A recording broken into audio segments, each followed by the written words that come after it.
Bonjour et bienvenue dans l'interview. L'invité ce midi, Alain Deneef. Bonjour. Bonjour. Vous avez été nommé récemment intendant pour le Brussels Metropolitan. Vous nous résumez en quelques secondes, c'est quoi cette organisation? Alors, Brussels Metropolitan est une initiative qui a déjà quelques années, qui est née en fin 2008, qui a été prise en fait par les 4 fédérations d'employeurs de ce pays. Donc vous avez les 3 organisations régionales, BESI pour la région bruxelloise, le VOCA pour la région flamande et l'Union wallonne des entreprises pour la Wallonie, et puis l'organisation fédérale bien connue qui est la FEB, la Fédération des entreprises de Belgique. Et pour faire quoi? Alors, c'est une initiative qui visait et qui vise toujours à essayer de donner un contenu à la notion de zone métropolitaine. Mais vous allez me dire, c'est quoi la zone métropolitaine? Eh bien, c'est la zone qui englobe Bruxelles, mais qui va au-delà de Bruxelles. En gros, c'est un peu l'ancienne province de Brabant. Les employeurs ont recréé un mini BHV? Alors non, parce que BHV, c'était qu'une partie de l'ancienne province de Brabant. Non, ce que les fédérations d'employeurs ont voulu faire, en fait, c'est essayer de voir dans quelle mesure on pouvait organiser la collaboration entre la région bruxelloise et ce qu'on appelle parfois son hinterland économique, mais dans des domaines qui ne se limitent pas à l'économie, qui peuvent être le social, l'environnemental, l'aménagement du territoire, la coopération universitaire, etc., etc. Alors concrètement, depuis maintenant presque 5 ans, vous avez étudié quoi? Notamment la mobilité, on le sait, c'est l'un des grands problèmes en région bruxelloise. Mais vous le dites en préalable, ce n'est pas uniquement dû aux politiques bruxelloises, les problèmes d'accès en région bruxelloise. Qu'est-ce qu'il faut faire pour améliorer la mobilité? Voilà, alors sur la question de la mobilité, qui est une question par définition métropolitaine, puisqu'on sait bien que près de 400 000 personnes tous les jours viennent de Flandre et de Wallonie travailler à Bruxelles. Voilà une très belle question, évidemment, pour Brussels Metropolitan. Et ce que nous avons fait récemment, c'est que nous avons rédigé un position paper, comme on dit en anglais, donc une note de positionnement définissant un petit peu notre philosophie et notre manière de voir la résolution du problème de la mobilité. Et quoi, on crée un péage, par exemple? Alors, parce que la mobilité est une chose complexe, parmi les nombreuses pistes que nous proposons, c'est effectivement la question du péage, mais du péage kilométrique, c'est-à-dire où en fait l'utilisateur de l'infrastructure routière paye en fonction de l'endroit où il se trouve et en fonction du moment de la journée où il roule. Et il paye... C'est compliqué ça, non? Il paye pas seulement pour entrer dans Bruxelles ou pour circuler dans Bruxelles, mais il paye où qu'il soit en Belgique. Ça, c'est notre position, parce que des problèmes, des embouteillages, il n'y en a pas qu'à Bruxelles, même si c'est évidemment là que le cas le plus grave se produit.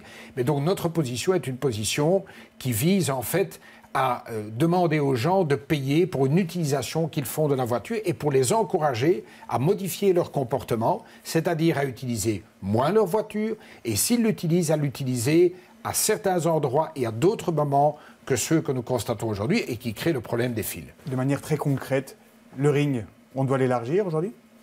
Alors, la question de l'élargissement du ring, c'est une problématique qui est liée à la mobilité.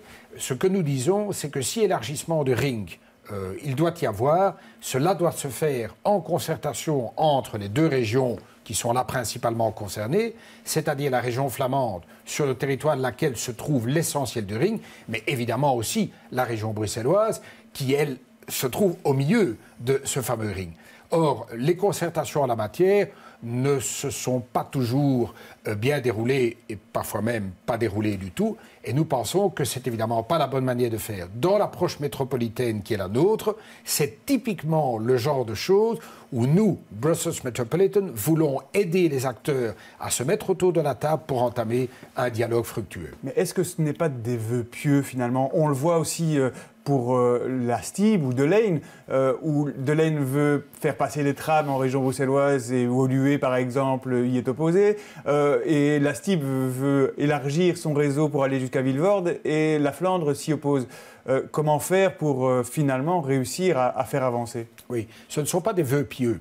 Les dernières années, Brussels Metropolitan a réussi dans plusieurs domaines à créer les conditions du dialogue pour faire avancer certains dossiers.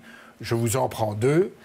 c'est à l'initiative de Brussels Metropolitan que les ministres en charge de l'emploi à Bruxelles et en Flandre ont fait en sorte que Actiris et le VDAB collaborent beaucoup plus nettement, et avec aujourd'hui, on le voit, beaucoup de bons résultats dans le fait de se transmettre mutuellement les offres d'emploi. C'est un exemple. Un autre exemple dans la question du marché de l'emploi, ce sont les Job Days qui ont été inventés en fait par Brussels Metropolitan, qui sont aujourd'hui repris par Actiris, le VDAB, etc., pour créer des endroits où on montre aux demandeurs d'emploi les possibilités d'emploi qui sont offertes, mais notamment en encourageant des gens qui vivent à Bruxelles à aller travailler en Flandre ou en Wallonie, et pas seulement d'avoir des gens de Flandre et de Wallonie qui viennent travailler à Bruxelles. Quel sera votre rôle à vous en tant qu'intendant? Voilà une nouvelle dénomination dans l'ensemble des dénominations qu'on connaît en Belgique. Oui, alors un intendant, il ne faut pas remonter au XVIIe siècle et le surintendant Fouquet, qui était en fait un ministre. Non, ici, il ne s'agit pas de ça. Un intendant, en fait, c'est quelqu'un qui est à la tête d'une structure avec un certain nombre de gens qui travaillent avec lui. Et cette structure a un caractère temporaire. L'initiative Brussels Metropolitan, elle a été créée fin 2008 et elle devait durer 10 ans. Alors nous sommes maintenant à peu près à mi-chemin et donc nous n'avons pas vocation à être encore là dans 50 ans. Si nous sommes encore là dans 50 ans, c'est que nous n'aurons en fait pas réussi notre mission. Alors l'intendant est donc quelqu'un qui est à la tête d'une organisation qui se veut temporaire, mais néanmoins très efficace. Et ma charge, en fait, consiste à coordonner l'ensemble des gens qui travaillent dans la structure, les 4 fédérations patronales qui ont créé Brussels Metropolitan, et surtout de fédérer l'ensemble des acteurs de cette zone métropolitaine. Et ils sont extraordinairement nombreux, puisque vous avez les syndicats, les gens de culture, les gens d'environnement, les universités, mais à etc., Bruxelles, etc. on vous connaît bien, vous avez été à l'initiative de Loi Magna qui regroupait la société civile bruxelloise. Est-ce que c'est aussi facile pour vous d'aller dans la zone métropolitaine, hein, que ce soit Diegem ou le Brabant flamand? Est-ce que ça vous ouvre des portes d'être bruxellois ou plutôt ça vous enferme? Alors, je pense que le fait d'être bruxellois est assez naturel.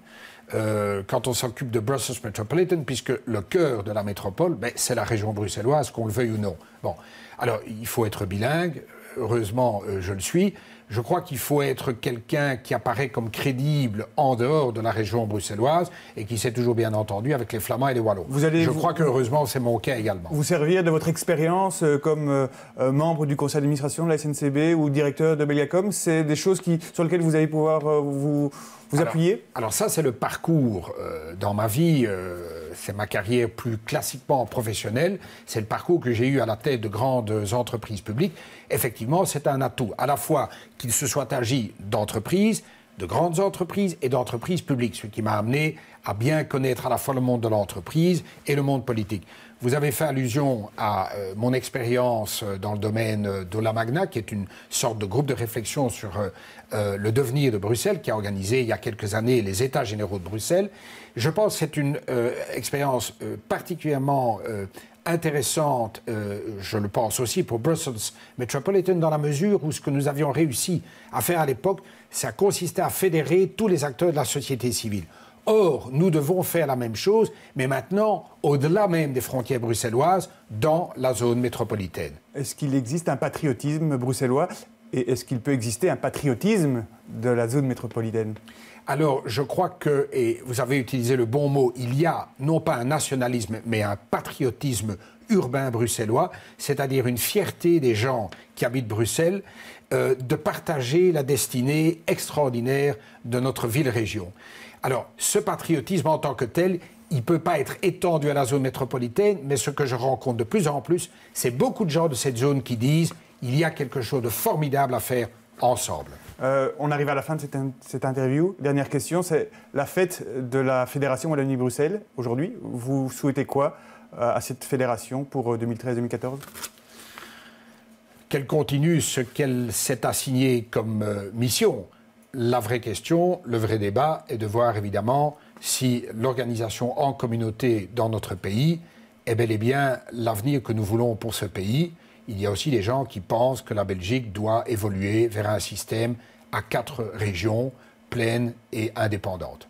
Je vous remercie. Merci Alain Deneve d'avoir été notre invité. Merci à vous de nous avoir suivis. Votre prochain rendez-vous avec l'information, c'est ce soir, 18h, avec Valérie Leclerc. Au revoir.